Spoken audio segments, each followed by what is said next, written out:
La Segunda Guerra Mundial costó la vida de millones de personas, siendo la guerra más sangrienta de la historia de la humanidad, conformando entre 50 a 70 millones de muertes. Este conflicto significó dolor y amargura, la destrucción de monumentos históricos y la decadencia de familias completas. Sí, fue uno de los momentos más oscuros de nuestra historia, pero no podemos negar que esta guerra nos brindó varios beneficios, como la decadencia final del fascismo, la reasignación de las fronteras europeas, una relativa estabilidad y muchísimos adelantos tecnológicos. Hoy estaremos hablando de este último tema, los inventos que cambiaron el curso de la guerra y que resultaron como la base de inventos que seguimos ocupando hoy en día, como el celular.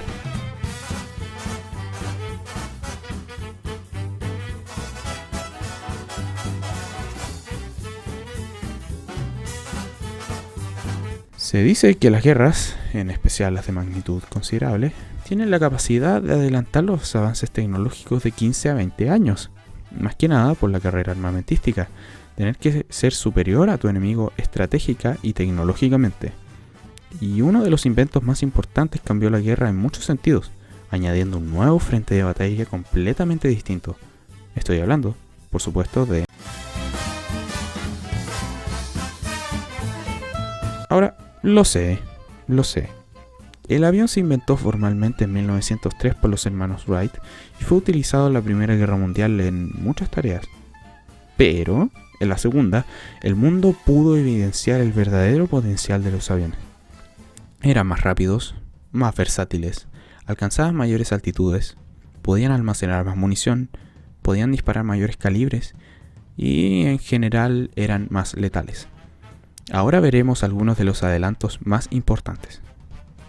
Cabinas presurizadas. La presurización de la cabina aérea es el bombeo activo de aire comprimido en la cabina de una aeronave para garantizar la seguridad y confort de los ocupantes. Si las cabinas no están presurizadas, esto conducirá a una falta de oxígeno, la cual puede desembocar en hipoxia por la reducción de tensión de oxígeno en los alvéolos. Cada vez los aviones eran más veloces y alcanzaban mayores alturas, pero los pilotos no.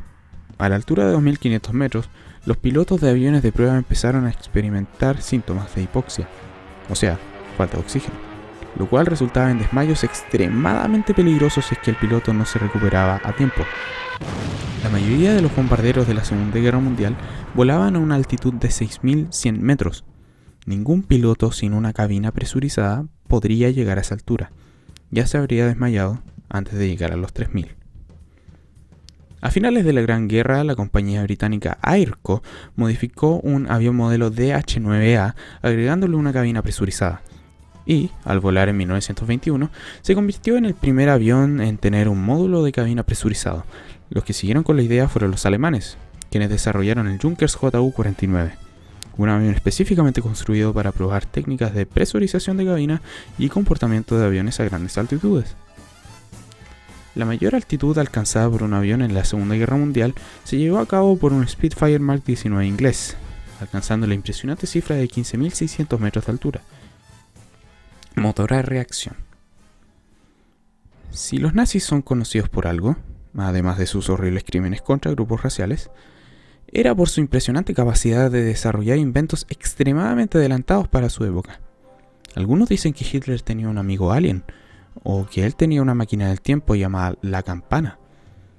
Con lo loco que ha sido este año, no sería tan extraño considerar alguna de estas posibilidades. Pero fuera de bromas, uno de estos inventos revolucionarios es el motor a reacción. El primer avión en implementarlo fue el famoso Messerschmitt Me-262, también conocido como Schwalbe y Sturmvogel, el cual fue introducido en las últimas etapas de la guerra en abril de 1944. Alcanzando una velocidad máxima de 870 km por hora, el Sturmvogel superaba tácticamente a cualquier otro avión en el mundo. Otros aviones con motor a reacción aparecerían posteriormente, como el Nakajima J-9Y japonés, el Bell P-59 Air Comet estadounidense y el Gloster Meteor británico. Aunque eran muy innovadores, se produjeron cerca del final del conflicto y en pequeño número, por lo que no influyeron mucho en el resultado de la contienda. Sin embargo, abrieron las puertas para toda una nueva generación de aviones de reacción, aviones que siguen vigentes hasta nuestros días. No quiero centrarme demasiado en un solo tema, por lo que revisaremos los aviones más emblemáticos del conflicto. Yakovlev Yak-3, Messerschmitt Me-262, Grumman F-6F Hellcat, Focke-Wulf FW-190, Messerschmitt Bf-109, P-51 Mustang, Lockheed P-38 Lightning, Republic P-47 Thunderbolt, Supermarine Spitfire, Mitsubishi A6M0 y el infame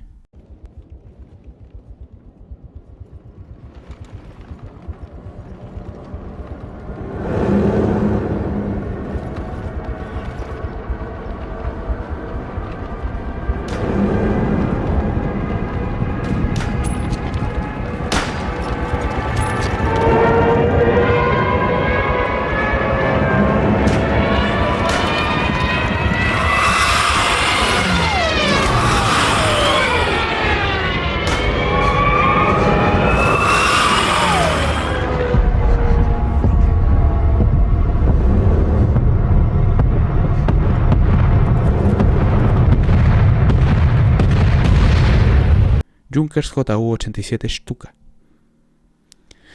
Y bueno, esa fue una breve lista de inventos relacionados con los aviones. Ya es hora de seguir al siguiente tema, el cual, por supuesto, es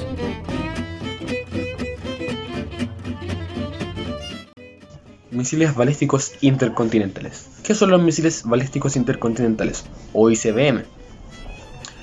Un misil balístico intercontinental es un misil con una trayectoria, con un ascenso y descenso importante, que tiene una trayectoria suborbital y a veces orbital, que fueron desarrollados durante la carrera espacial de Estados Unidos y Rusia. Un ICBM se diferencia de otros misiles balísticos principalmente por su alcance, como máximo que está delimitado por los pactos de control de armas que prohíben los vuelos orbitales o parcialmente orbitales, que a la fecha de noviembre de 2019, hay 8 países que tienen armas de uso intercontinental. Estos 8 países son Estados Unidos, Rusia, China, Corea del Norte, Reino Unido, Francia, Pakistán e India. Los orígenes de los misiles balísticos se remontan a la Segunda Guerra Mundial, con el cohete V-2 balístico, creado por Wernher von Braun en la Alemania nazi para bombardear Inglaterra.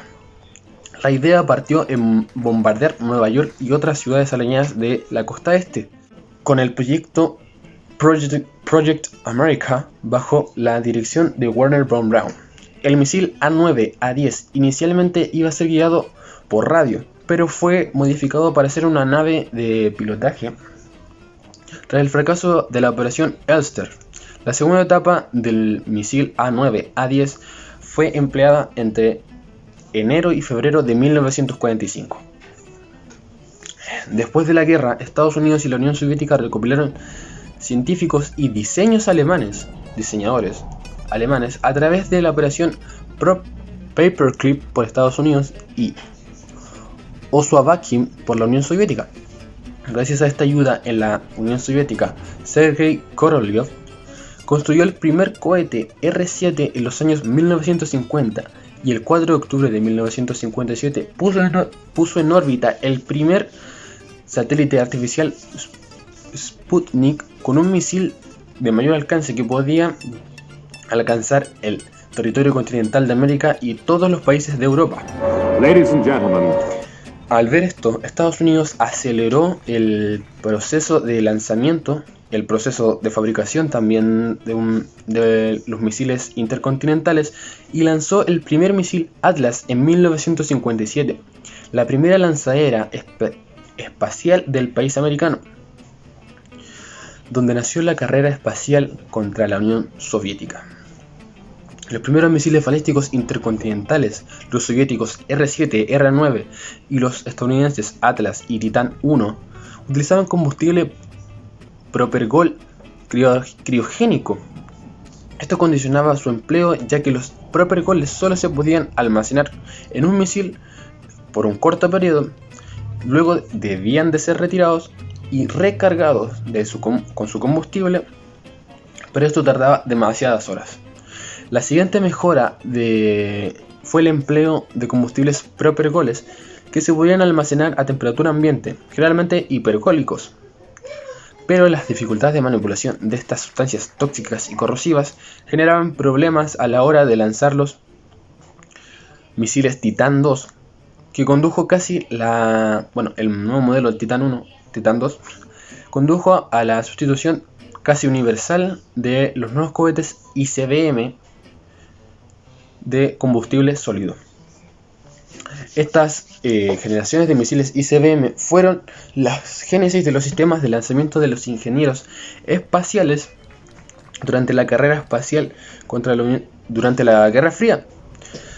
Como ejemplo sirven los primeros misiles Atlas, Delta, Redstone, Titan, R7 y Proton, algunos de los cuales siguen siendo utilizados para llevar satélites civiles a sus órbitas.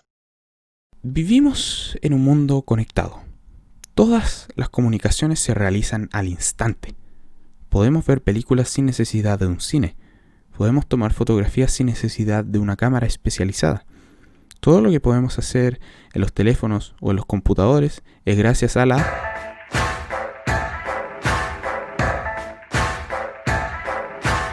Durante la guerra, los aliados tuvieron algunos problemitas al espiar a los alemanes, especialmente cuando querían descifrar sus mensajes.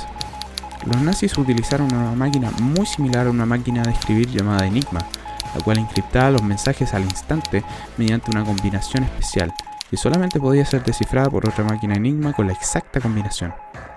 Al principio, los aliados pensaron, bueno, simplemente tenemos que robar una máquina Enigma y recibir mensajes. Así que consiguieron una máquina Enigma. Y pronto se dieron cuenta de que era mucho más difícil de lo que pensaban. La máquina, al combinar los 3 rotores en un conjunto de 5, cada uno de los 3 ajustes del rotor con 26 posiciones y el tablero de conexiones con 10 pares de letras conectadas, tenía un total de 158.962.555.217.826.360.000 ajustes diferentes. Combinaciones que cambiaban todos los días, lo cual elevaba la dificultad de poder descifrar los mensajes. Entonces, ¿cómo los aliados lograron descifrar los códigos alemanes cuando era técnicamente imposible? Aquí es cuando entra el famoso Alan Turing.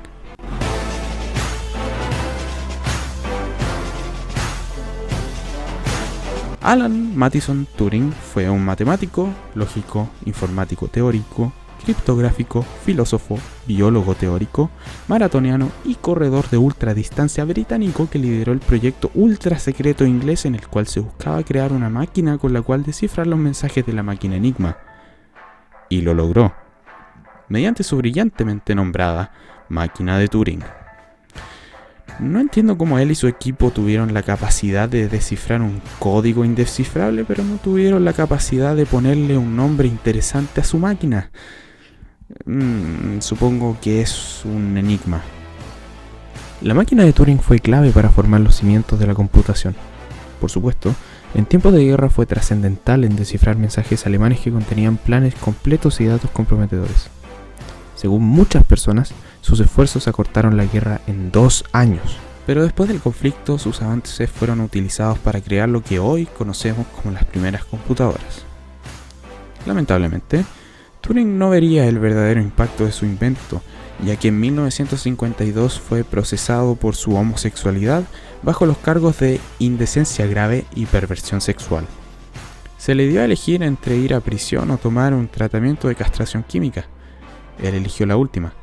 Murió en 1954 al comer una manzana envenenada. Las fuentes oficiales lo marcaron como suicidio, pero hay un debate respecto a si en realidad fue un asesinato. De todas maneras, el trágico evento inspiraría al logo de Apple, una manzana envenenada con una mordida. Si quieren saber más de la vida de Turing, pueden leer biografías de él, o pueden mirar The Imitation Game, una película sensacionalista donde lo único bueno es Benedict Cumberbatch. I worked in a radio factory. De verdad, inventan demasiados detalles de la película, aunque en lo general te permite ver de manera más didáctica la vida de Alan. De todas maneras, no soy un crítico de cine, Y bien, la Segunda Guerra Mundial vio cientos de adelantos más, pero quisimos comprimir la información para que sea lo más digerible posible. Espero que hayan disfrutado este pequeño documental. Hasta la próxima, y cuídense de los bombardeos.